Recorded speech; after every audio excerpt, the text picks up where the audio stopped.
ಮೊದಲಿಗೆ ಹೇಳಿ ಏನಿದು ನ್ಯೂಟನ್ಸ್ ಥರ್ಡ್ ಲಾ? ನ್ಯೂಟನ್ಸ್ ತರಲ್ಲ ನ್ಯೂಟನ್ಸ್ ಒಂದು ಮೂರು ಲಾಗಳನ್ನ ಹೇಳಿದ್ದಾನೆ. ಅದರಲ್ಲಿ ಮೂರನೇ ಲಾ ಅಂತೇಳಿ ನಾವು ಇದನ್ನ ಇಟ್ಕೊಂಡಿದ್ವಿ. ನ್ಯೂಟನ್ಸ್ ತರ್ಡ್ ಲಾ ಮೂರನೇ ಲಾ ಏನು ಹೇಳುತ್ತೆ ಅಂತಂದ್ರೆ ಪ್ರತಿಯೊಂದು ಕ್ರಿಯೆಗೂ ಅದರದೇ ಆದಂತಹ ಸಮಾನವಾದ ಮತ್ತೆ ವಿರುದ್ಧವಾದ ಒಂದು ಪ್ರತಿಕ್ರಿಯೆ ಇದ್ದೇ ಇರುತ್ತೆ ಅಂತೇಳಿ. ಮೊದಲಿಗೆ ಹೇಳಿ, ನೀವು ಸುದ್ದಿ ನಿರೂಪಕಿಯಾಗಿ ಕೆಲಸ ಮಾಡಿದವರು, ಸಿನಿಮಾ ಇಂಡಸ್ಟ್ರಿಗೆ ಕಾಲಿಡ್ತಾ ಇದ್ದೀರಿ, ಇದ್ರ ಬಗ್ಗೆ ಹೇಳೋದಾದ್ರೆ. ಆವಾಗ ನಾನು ಮಾಡ್ತಾ ಇರುವಾಗ ಬಂದಂತ ಸಾಕಷ್ಟು ದೊಡ್ಡ ಆಪರ್ಚುನಿಟಿ ಕೂಡ ನಾನು ತಗೊಳ್ಳಿಲ್ಲ. ಯಾಕೆಂದ್ರೆ ಓಕೆ ನಾನು ನಾನು ಒಂದು ಆಂಕರ್ ಆಗ್ಬೇಕು ಅಂತಾನೆ ಇದ್ದಿದ್ದು. ಆಂಕರ್ ಆಗಿನೇ ಲೈಫ್ ಲೀಡ್ ಮಾಡ್ಬೇಕು ಅಂತ. ಯಾವ ಪಾತ್ರ ಮಾಡ್ತೀರಾ ನೀವು? ಡೈರೆಕ್ಟ್ರು ಅದು ಇನ್ನೂ ಒಂದು ಹೆಜ್ಜೆ ಮುಂದೆ ಹೋಗಿ. ಅಲ್ಲ ಸರ್, ನನಗೆ ನೀವು ಪಾತ್ರ ಈ ಥರದ್ದು ಅಂದ್ಕೊಂಡಿದ್ವಿ, ಹೇಗೆ ಮಾಡ್ಬೋದು ಅಂತ ಕೇಳಿದ್ರೆ ಓಕೆನಾ, ಅಥವಾ ನಾಟ್ ಓಕೆನಾ ಹೇಳ್ಬೋದು. ನೀವು ಯಾವ ಪಾತ್ರ ಅಂತ ನೀವೇ ಕೇಳಿದ್ರೆ ಹೇಗೆ? ಇಲ್ಲ ಸರ್, ನಮ್ದು ಜರ್ನಿ ಇರೋದೇ ಹಾಗೆ, ಇಷ್ಟು ಪಾತ್ರಗಳಿವೆ, ನೀವು ಯಾವ ಪಾತ್ರ ಮಾಡ್ತೀರಿ ಹೇಳಿ ಅಂತ. ಹಾಯ್ ಹಲೋ ನಮಸ್ಕಾರ, ನೀವು ನೋಡ್ತಾ ಇದ್ದೀರಾ ಸ್ಪೀಡ್ ಪ್ಲಸ್ ಕರ್ನಾಟಕ. ನಾನು ಅಮೃತಾ ಶ್ರೀಕಂಠ. ಸ್ಯಾಂಡಲ್ವುಡ್ನಲ್ಲಿ ಹಲವಾರು ಚಿತ್ರಕಥೆಗಳು ಹೊಸ ವಿಭಿನ್ನ ರೀತಿಯಲ್ಲಿ ವಿಶೇಷ ರೀತಿಯಲ್ಲಿ ಬರ್ತಾ ಇರುತ್ತೆ. ಅದರಲ್ಲೂ ಕೂಡ ಕೆಲವೊಂದು ಹೆಸರುಗಳು ಮನಸ್ಸಿಗೆ ಸಿಕ್ಕಾಪಟ್ಟೆ ಇಷ್ಟ ಆಗುತ್ತೆ. ಅಂಥದ್ದೇ ಹೆಸರು ನ್ಯೂಟನ್ಸ್ ಥರ್ಡ್ ಲಾ. ಎಸ್, ಹೆಸರೇ ಹೇಳುವಂತೆ ಬಹಳಷ್ಟು ವಿಶೇಷ ವಿಭಿನ್ನ ಅಂತ ಅನ್ಸೋದು ಕಾಮನ್. ಆದ್ರೆ ಫಿಲಂ ಕೂಡ ಎಷ್ಟು ವಿಭಿನ್ನವಾಗಿದೆ ಅಂತ ಇದ್ರ ಬಗ್ಗೆ ಮಾತನಾಡ್ತಾ ಹೋಗೋಕೆ ನಮ್ಮ ಜೊತೆಯಲ್ಲಿದ್ದಾರೆ ಚಿತ್ರದ ಕಥಾ ನಾಯಕಿಯಾದಂತಹ ವಿದ್ಯಾಶ್ರೀ ಗೌಡ ಅವರು. Welcome to the show ma'am. ಜೊತೆಗೆ ಈ ಚಿತ್ರದ ಮೇನ್ ವಿಲನ್ ರೋಲ್ ನಲ್ಲಿ ಕಾಣಿಸ್ಕೊಂಡಿರುವಂತಹ ಅಂಬರೀಶ್ ಸರಂಗಿ ಅವರು, ಅವ್ರನ್ನು ಕೂಡ ಕಾರ್ಯಕ್ರಮಕ್ಕೆ ವೆಲ್ಕಮ್ ಮಾಡ್ಕೊಳ್ಳೋಣ. Sir, welcome to the show. Yes ವೀಕ್ಷಕರೇ, ಮೊದಲಿಗೆ ದೀಪಾವಳಿ ಹಬ್ಬ ನಡೀತಾ ಇದೆ, ಹೇಗೆ ಸೆಲೆಬ್ರೇಟ್ ಮಾಡ್ತಾ ಇದ್ದೀರಾ ಮನೆಯಲ್ಲಿ? ಈಗ ಸಿನಿಮಾ ರಿಲೀಸ್ ಮಾಡೋ ಕೆಲಸನೇ ದೀಪಾವಳಿ ಸಡಗರ ಆಗ್ಬಿಟ್ಟಿದೆ. ನೀವು ಆದಾಗ್ಯೂ ನಿಮಗೆ ಮತ್ತೆ ಸ್ಪೀಡ್ ನ್ಯೂಸ್ ನೋಡ್ತಾ ಇರ್ತಕ್ಕಂಥ ಎಲ್ಲ ಪ್ರೇಕ್ಷಕರಿಗೆ ದೀಪಾವಳಿಯ ಹಾರ್ದಿಕ ಶುಭಾಶಯಗಳು. Thank you madam. ನಿಮ್ಮ ಹೇಗೆ ಸೆಲೆಬ್ರೇಟ್ ಮಾಡ್ತಾ ಇದ್ದೀರಾ ನಿಮ್ಮ ಮನೆಯಲ್ಲಿ ದೀಪಾವಳಿ? ಮೊದಲನೇದಾಗಿ ನಾಡಿನ ಸಮಸ್ತ ಜನತೆಗೆ ದೀಪಾವಳಿ ಹಬ್ಬದ ಆರ್ಥಿಕ ಶುಭಾಶಯಗಳು. ದೀಪಾವಳಿ ಹಬ್ಬ ಅಂದ್ರೇನೆ ಬೆಳಕಿನ ಹಬ್ಬ. ಭಗವಂತ ಎಲ್ಲರ ಜೀವನದಲ್ಲೂ ಬೆಳಕನ್ನು ನೀಡಿ ಆಯಸ್ಸು ಆರೋಗ್ಯ ಕೊಟ್ಟು ಕಾಪಾಡಲಿ ಅಂತ ಕೇಳ್ಕೊಳ್ತೀನಿ. ಆ್ಯಂಡ್ ದೀಪಾವಳಿ ಈ ವರ್ಷ ನಮ್ಮ ಜೀವನದಲ್ಲಿ ಸಿನಿಮಾ ಗಿಫ್ಟಾಗಿ ಕೊಟ್ಟಿದೆ. ಸೊ ನಾವು ಆಲ್ಮೋಸ್ಟ್ ಎಲ್ಲರೂ ಈ ನಮ್ದು ಹೆಂಗು 24ನೇ ತಾರೀಕಿಗೆ ರಿಲೀಸ್ ಆಗಿರೋದ್ರಿಂದ ಪ್ರತಿದಿನವೂ ನಮಗೆ ಇವಾಗ ದೀಪಾವಳಿಯೇ ಆಗಿದೆ.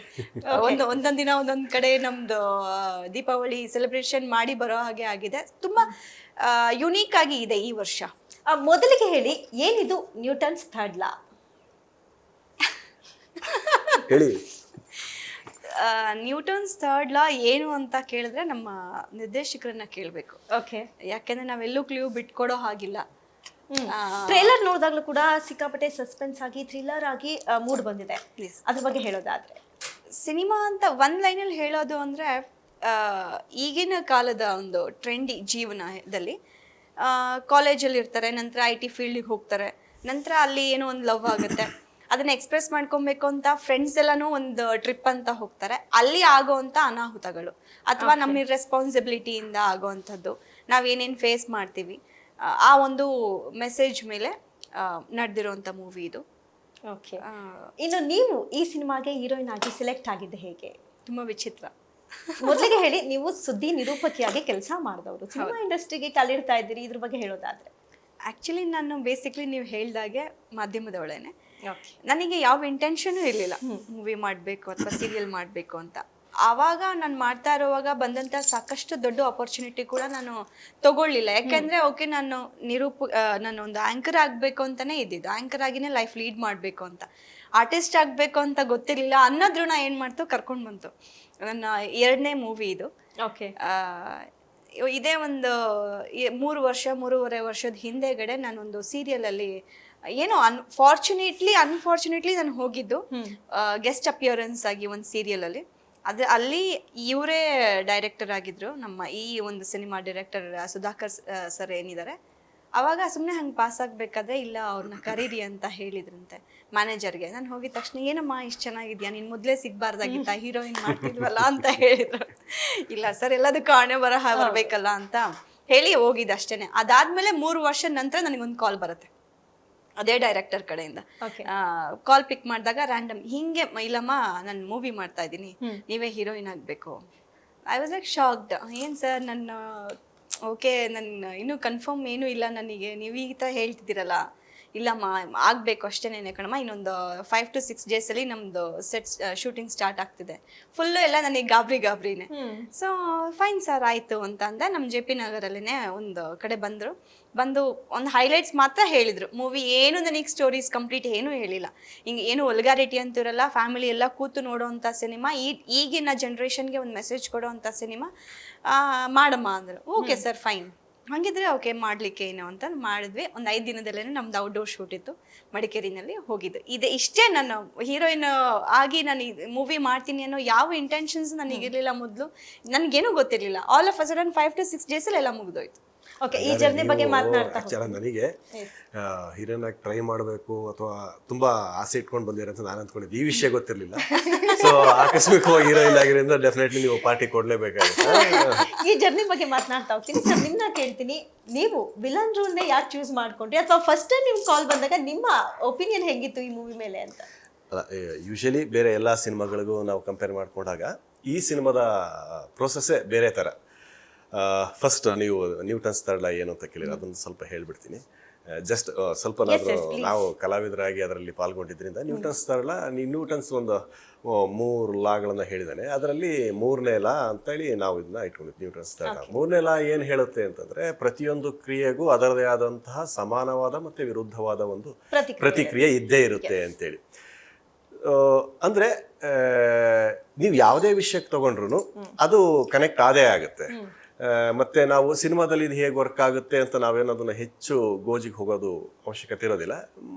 ಅದಕ್ಕಿಂತ ಹೆಚ್ಚಿನದಾಗಿ ನ್ಯೂಟನ್ಸ್ ಥರ್ಡ್ ಲಾ ಅಂತ ಅಂದಾಗ್ಲೇ ಇದೇನೋ ಒಂದು ಬೇರೆ ಥರ ಇದೆ. ಯೂಶಲಿ ಇರೋ ಎಲ್ಲ ಟೈಟ್ಲ್ಗಳಿಗಿಂತ ಇದು ಸ್ವಲ್ಪ ಬೇರೆ ಥರ ಏನೋ ಇರುತ್ತೆ ಅಂತ ಡೆಫಿನೆಟ್ಲಿ ಅಂದ್ಕೊಳ್ತಾರೆ ಜನ ಅಂತ ನಾವು ಅಂದ್ಕೊಂಡು ಟೈಟ್ಲನ್ನ ಫೈನಲ್ ಮಾಡಿದ್ವಿ. ಮತ್ತು ಅದರ ಲಾ ನೋಡಿದಾಗ ಇದು ಚೆನ್ನಾಗಿ ಆಗುತ್ತೆ ಅಂತ ಅಂದ್ಕೊಂಡ್ವಿ. ಹಾಗಾಗಿ ಅದನ್ನೇ ಫೈನಲ್ ಮಾಡಿಕೊಂಡು ಕಂಟಿನ್ಯೂ ಮಾಡಿದ್ವಿ. ಇನ್ನು ಈ ಪಾತ್ರ ಹೇಗೆ ಸಿಕ್ತು, ಇದರಲ್ಲಿ ಹೇಗಿನ್ನಾದ್ವಿ ಅನ್ನೋದನ್ನ ಹೇಳಬೇಕು ಅಂತಂದರೆ, ವಿದ್ಯಾಶ್ರೀ ಅವರು ನನಗೆ ಈ ಪ್ರಾಜೆಕ್ಟಲ್ಲಿ ಪರಿಚಯ ಆಗಿದ್ದು ಫಸ್ಟ್. ಒಂದು ನಿರ್ದೇಶಕರು ಸುಧಾಕರ್ ರೆಡ್ಡಿ ಅವರು ನಾನು ಒಟ್ಟಿಗೆ ಸುಮಾರು ಯಾವುದು 2017-18ರಲ್ಲಿ ನಾಗಿಣಿ ಅಂತ ಒಂದು ಸೀರಿಯಲ್ ಬರ್ತಿತ್ತು, ಅಲ್ಲಿ ಅವರು ಡೈರೆಕ್ಷನ್ ಮಾಡ್ತಾ ಇದ್ರು. ಅದರಲ್ಲಿ ನಾನು ಕ್ಯಾರೆಕ್ಟರ್ ಮಾಡಿದ್ದೆ. ಅಲ್ಲಿಂದ ಪರಿಚಯ. ಸೊ ಈ ಒಂದು ಪರಿಚಯ, ಒಡನಾಟ, ಒಂದು ಈ ಸೇಮ್ ಫ್ರೀಕ್ವೆನ್ಸಿ ಇರ್ತಕ್ಕಂಥ ವ್ಯಕ್ತಿತ್ವಗಳು ಮತ್ತೆ ಸಮಾನ ಮನಸ್ಕರು ಒಂದಾಗೋದು, ಒಂದು ಟ್ರಾವೆಲಿಂಗ್ ಅದು ಶುರುವಾಗುತ್ತಲ್ಲ, ಆ ದಿಕ್ಕಿನಲ್ಲಿ ನಡೀತಾ ಇತ್ತು. ಅಂದ್ರೆ ಹೇಗೆ ಅಂತಂದ್ರೆ, ನೋಡಪ್ಪ, ನಾ ಈ ತರದ ಒಂದು ಕೆಲಸ ಮಾಡಿದಾಗ ಈ ತರದ ವ್ಯಕ್ತಿ ಇದ್ರೆ, ಅಥವಾ ಈ ತರದ ಟೆಕ್ನಿಷಿಯನ್ ಇದ್ರೆ, ಅಥವಾ ಈ ತರದ ಆರ್ಟಿಸ್ಟ್ ಇದ್ರೆ, ನನ್ನ ಜರ್ನಿ ಚೆನ್ನಾಗಿರುತ್ತೆ ಅಥವಾ ನಾನು ಅದನ್ನ ಕ್ಯಾರಿ ಮಾಡಬಹುದು ಅಂತ ಅನ್ನಿಸ್ದಾಗಲೇ ಎಲ್ಲರೂ ಕನೆಕ್ಟ್ ಆಗ್ತಾ ಹೋಗೋದು. ಆ ಒಂದು ಕನೆಕ್ಷನ್ ಅಲ್ಲೇ ಹೆಚ್ಚಿನ ಪಾಲು ಇಲ್ಲಿರ್ತಕ್ಕಂಥ ಎಲ್ಲಾ ಆರ್ಟಿಸ್ಟ್ಗಳು ಇರ್ತಕ್ಕಂಥದ್ದು. ಇನ್ನು ಈ ಪಾತ್ರ ನನಗೆ ಹೇಗೆ ಸಿಕ್ತು ಅಂತ ಹೇಳೋದಾದರೆ, ಅವರು ನನಗೆ ಬಂದು ಒಂದು ಸರ್ ಹಿಂಗೆ ಕತೆ ಮಾಡ್ಕೊಂಡಿದ್ದೀವಿ, ಹೇಗಿರುತ್ತೆ ಕತೆ ಕೇಳಿ, ಹೇಳಿ ಸರ್ ನೋಡೋಣ, ನನಗೆ ಗೊತ್ತಿಲ್ಲ, ಪಾತ್ರ ಎಲ್ಲ ಇರುತ್ತೆ ಹಾಗೆ ಅಂತೇಳಿ. ಇಲ್ಲಿ ನಾಗರಬಾವಿ BDA ಕಾಂಪ್ಲೆಕ್ಸ್ ಇಂದ ಬುದ್ಧ ಪಾರ್ಕಲ್ಲಿ ಕೂತ್ಕೊಂಡು ಹೀಗೆ ಹೇಳಿದರು, ಕತೆ ಹೇಳಿದರು. ಹೀಗೆ ಕಾಲೇಜ್ ಹುಡುಗರು ಹಾಗೆ ಹೀಗೆ, ಫ್ರೆಂಡ್ಸು ಹೀಗೆ ಒಂದು ಟ್ರಿಪ್ಪು ಹಾಗೆ ಅಂತಲ್ಲ. ಓಕೆ ಸರ್, ಇದು ಬಜೆಟ್ ಹೇಗಿರುತ್ತೆ, ನೀವೇನು ಪ್ಲ್ಯಾನ್ ಮಾಡಿದ್ರೆ ಮೇಕಿಂಗ್ ಎಲ್ಲ ಹೀಗೆಲ್ಲ ಸ್ವಲ್ಪ ಹಾಗೆ ಹೀಗೆ ಚೇಂಜ್ ಮಾಡಿಕೊಂಡ್ರೆ ಸ್ವಲ್ಪ ಹಾಗೆ ಮಾಡ್ಕೋಬೋದಲ್ಲ, ಹೀಗೆ ಈ ಡಿಸ್ಕಷನಲ್ಲಿ ನಡೀತಾ ಮತ್ತು ಇನ್ನೊಂದು ಸರಿ ಮಾತಾಡ್ತಾ ಕೂತ್ಕೊಂಡಾಗ, ಸರಿ ಸರ್, ಇದು ಇಷ್ಟು ಫ್ರೀಸ್ ಮಾಡಿದ್ವಿ, ಯಾವ ಪಾತ್ರ ಮಾಡ್ತೀರಾ ಅಂತ. ಓಕೆ, ಇದು ನನಗೂ ತುಂಬಾ ಹೊಸ, ಯಾಕಂದ್ರೆ ಇಂಥ ಪಾತ್ರ ಮಾಡಬೇಕು ಅಂತ ಕತೆ ಹೇಗಿದೆ, ಕತೆ ಹೇಗೆ ಮಾಡ್ಕೊಳ್ಳೋಣ ಅದು ಕೇಳೋದು. ಓಕೆ, ಆಸ್ ಎ ಫ್ರೆಂಡ್ ಆಗಿ, ಸ್ನೇಹಿತರಾಗಿ, ಸಹಪಾಠಿಗಳಾಗಿ ಅಥವಾ ಸಹೋದ್ಯೋಗಿಗಳಾಗಿ ಸಜೆಷನ್ಸ್ ಕೊಡೋದು ಆಗಿ, ಯಾವ ಪಾತ್ರ ಮಾಡ್ತೀರಾ ನೀವು,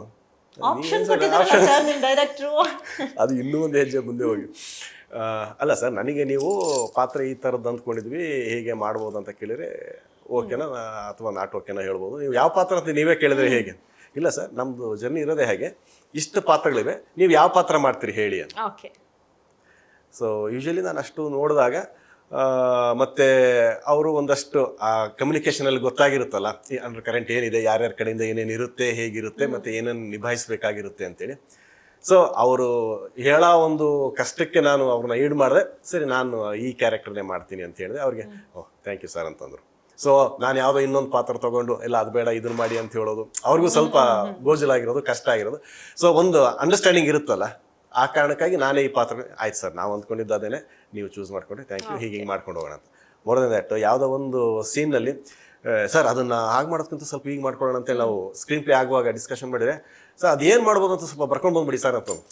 ಆನ್ ಸ್ಪಾಟ್ ಡಿಸಿಷನ್ ತಗೊಳ್ಳೋ ಆಪ್ಷನ್ ಯಾರು ಸರ್, ಹಿಂಗೆ ಬರ್ಬೇಕು ಅನ್ನೋದಿರುತ್ತೆ. ಅಲ್ಲ, ನಾವು ಬಿಫೋರ್ ಶೂಟ್ ನಾನು ಹೇಳ್ತಿರೋದು, ಸ್ಕ್ರೀನ್ ಪ್ಲೇ ಮಾಡುವಾಗ ಸರ್ ಆ ಕತೆ ಸ್ವಲ್ಪ ಆ ಕ್ಯಾರೆಕ್ಟರ್ ಸ್ವಲ್ಪ ಬೇರೆ ಥರ ಏನಾರು ಮಾಡಿದ್ರೆ ಚೆನ್ನಾಗಿರುತ್ತೆ, ಆ ಬ್ಯಾಕ್ಗ್ರೌಂಡ್ ಹಾಗಿದ್ರೆ ಅದೇನಾರು ಡೆಪ್ತ್ ಏನಾರು ಸ್ವಲ್ಪ ಕ್ರಿಯೇಟ್ ಆಗ್ಬೋದು ಹಾಗೆ ಹೀಗೆ ಅಂತ ಹೇಳಿದಾಗ ಅದೇನು ಮಾಡ್ಬೋದು ಅದನ್ನೊಂದು ಮಾಡೋಣ ಸರ್, ನೀವು ಹೇಳಿ ಸರ್ ಅದೇನು ನಿಮ್ಮ ಕ್ಯಾರೆಕ್ಟರ್ಗೆ ಅದೇನು ಬೇಕು ಮಾಡೋಣ ಸರ್ ಅಂತ.